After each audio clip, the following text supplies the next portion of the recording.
Hello friends, welcome to my channel. It's all about twinkle girl stories. ఇది వచ్చేసి చిట్టుగుడ్ల fry recipe అన్నమాట. ఒకసారి మీరు కూడా ఇలా ట్రై చేసి చూడండి. టేస్ట్ ఎలా వచ్చిందో కామెంట్ అయితే చేసేసేయండి. ఈ రెసిపీ ఎలా చేసుకోవాలో చూసేద్దాం. ఇంకా నాకైతే ఎగ్స్ అయితే ఎక్కువ దొరకలేదు కాబట్టి గుడ్డు పేగులు ఉంటాయి కదా, అవి ఇవి కలిపి రెండు కాంబినేషన్లో ఫ్రై చేసుకుంటున్నాం అనమాట. మా మమ్మీ అయితే నా కోసం చేస్తున్నారు. ఫస్ట్ అయితే ఎగ్స్ సపరేట్ చేసుకుని అవి సపరేట్గా పెట్టుకోవాలి. సపరేట్ చేసుకుని పెట్టుకున్న తర్వాత కుక్కర్లో గుడ్డు పేగులు ఇవన్నీ వేసుకుని అల్లం వెల్లుల్లి పేస్ట్, ఉప్పు, కారం అన్నీ వేసుకుని ఒకసారి అయితే మిక్స్ చేసుకోవాలి. ఒకసారి మిక్స్ చేసుకున్న తర్వాత కర్డ్ కూడా వేసుకుని బాగా మిక్స్ చేసుకోవాలి. నార్మల్ చికెన్లో అయితే ఎలా వేసుకుంటాం మసాలాస్ అన్నీ, గరం మసాలా, చికెన్ మసాలా ఇవన్నీ సేమ్ యాజ్ ఇట్ ఈస్ అట్లానే వేసుకొని ఒక 2 పచ్చిమిరపకాయలు చీల్చుకుని అవి కూడా వేసుకోవాలి. అంతే, కుక్కర్ మూత పెట్టేసేసుకుని ఒక 3 విజిల్స్ వరకు పెట్టుకోవాలి. అలా 3 విజిల్స్ వచ్చేసిన తర్వాత మూత ఓపెన్ చేసుకుంటే మనకి గుడ్డు పేగలు అనేవి మంచిగా ఉడికిపోయి ఉంటాయి. అవి ఎక్కువ ఉడకాలి కాబట్టి ఎగ్స్ సపరేట్ చేసుకుని విజిల్స్ అయితే పెట్టుకుంటాం.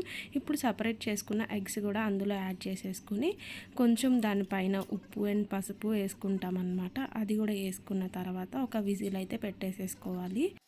యాక్చువల్గా ఇలా చిట్టుగుడ్లు ఫ్రై మనకి హైదరాబాద్లో చింతామణి కోడి పలావ్ ఇలాంటి ప్లేసెస్లో దొరుకుతాయి కదా, అక్కడ చూసి నాకు బాగా తినాలనిపించింది. సో దానికోసం నేను అడిగితే మా డాడీ నా కోసం తీసుకొచ్చి మా మమ్మీ ఇలా ఫ్రై చేసి అయితే పెడుతున్నారు. సో మీకు కూడా చూపిద్దాం, మీరు కూడా ట్రై చేస్తారని చెప్పేసి నేను మీకు షేర్ చేస్తున్నాను. ఒక విజిల్ వచ్చి తీసేసుకున్న తర్వాత ఇలా ఎగ్స్ మళ్ళీ సపరేట్ చేసేసుకోవాలి. సపరేట్ చేసేసుకున్న తర్వాత దీన్నంతా ఒకసారి మిక్స్ చేసుకుని ఒక దాకా పెట్టుకుని అందులో ఫస్ట్ కరివేపాకు వేసుకుని ఆయిల్ హీట్ అయిన తర్వాత కరివేపాకు, పచ్చిమిర్చి వేసుకుని అవి ఫ్రై అయిన తర్వాత ఇందాక మనం బాయిల్ చేసుకున్న చికెన్ అయి ఉంటుంది కదా, ఆ చికెన్ అయితే ఇందులో యాడ్ చేసేసుకోవాలి.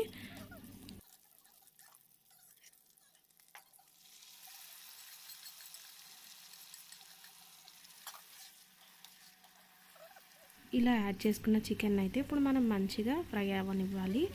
ఇది కొంచెం ఫ్రై అయిన తర్వాత అప్పుడు మనం ఎగ్స్ వేసేసుకుందాము. ఇందులో కొంచెం మసాలా పొడి అండ్ కారం ఇప్పుడు మన టేస్ట్కి తగినట్టు ఏదన్నా మిస్ అయితే అవి యాడ్ చేసుకోవాలన్నమాట ఈ స్టేజ్లో ఉన్నప్పుడు.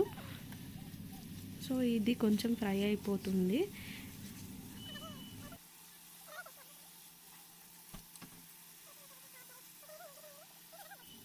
ఇప్పుడు ఇంకా ఇందులోకి ఎగ్స్ కూడా వేసేసుకుందాము.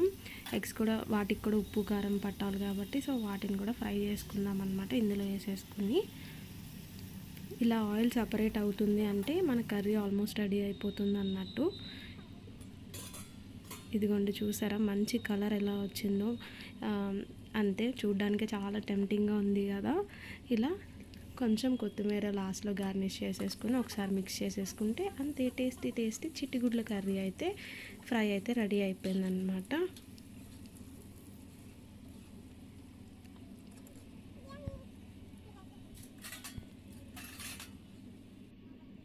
అంతే, వేడివేడి అన్నంలో సర్వ్ చేసుకుని తినేయడమే. Stay tuned, like, share, subscribe and support me.